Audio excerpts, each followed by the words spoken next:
salaamaaleykum sama gars yi daleen ak jàmm ci Sope Farokh TV ñu ngi leen ñaan ngeen abonné wu bu leen fàtte bés cloche notification bi ngeen mën a jot bépp vidéo boo xam ne dañ ko dugal fii ci biir réew mi ak bitim réew jërë ngeen jëf. alhamdulilah salaamaaleykum wa rahmatullah. gannaaw bu ñu leen nuyoo yéen ñii di suivre seen bii di Sope Farokh TV. dellusiwaat nañ gannaaw bu ñu fi gëjee te ngànt waraloon ko.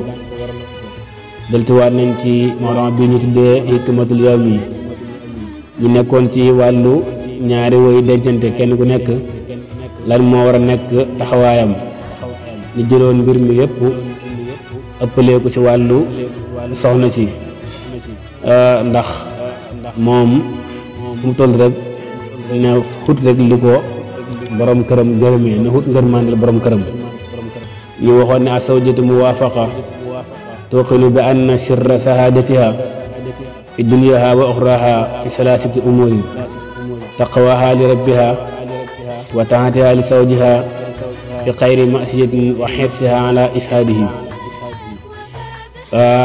kon lañ cey teg rek mooy bokk na sa tajtanibu asbaabul xilaafa ma'a zawjiha wa tahawurihi fi kulli su'unin usrati.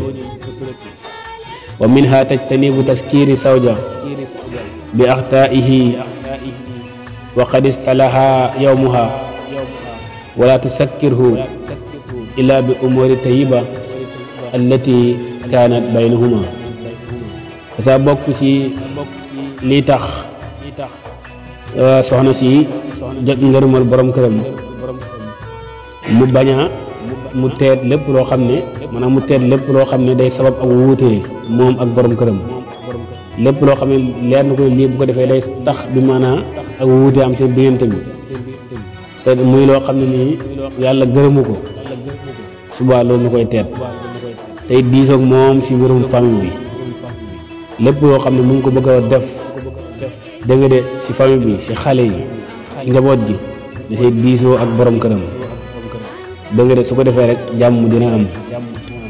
bokk na si tamit muy teet bi maa di ko fàttali moom borom këram loo xam ne ay njuumte yu fi jaaroon la rek ba jàll bu demee ba bis bi neex demee mu koy fàttali ko ngir yooyu loolu tamit na ko di teet. waaw li mu war a def mooy di ko fàttali mbir yoo xam ne yu rafet la def yoo xam ne yu rafet la yoo xam ne jaaroon na fi dégg nga de mu koy fàttali yooyu dégg nga de xolam di gën a neex su boobaa lii boo saxee rek di nga am ngërmande gi nga xam ne moom ngay sàkku ci sa borom kër. kon darsi bi moom moo nekk noonu. wa minha tajtanibu asbaabul xilaafa ma'a zawjiha wa tahawurihi fi kulli su'unin usrati. wa minha tajtanibu taskiri azawji fi axtaihi wa qad istalaha yawmuha wala tusakkirhu ila bi umuri tayyiba allati kanat baynahuma. kon ñu yamale ko foofu ñuy xaaraat yeneen yi ci topp insha allah. asalaamaaleykum wa rahmatullah. salaamaaleykum sama gars yi daleen ak jàmm ci Sope Farokh TV ñu ngi leen ñaan ngeen abonné wu bu leen fàtte bés cloche notification bi ngeen mën a jot bépp vidéo boo xam ne dañ ko dugal fii ci biir réew mi ak bitim réew jërë ngeen jëf.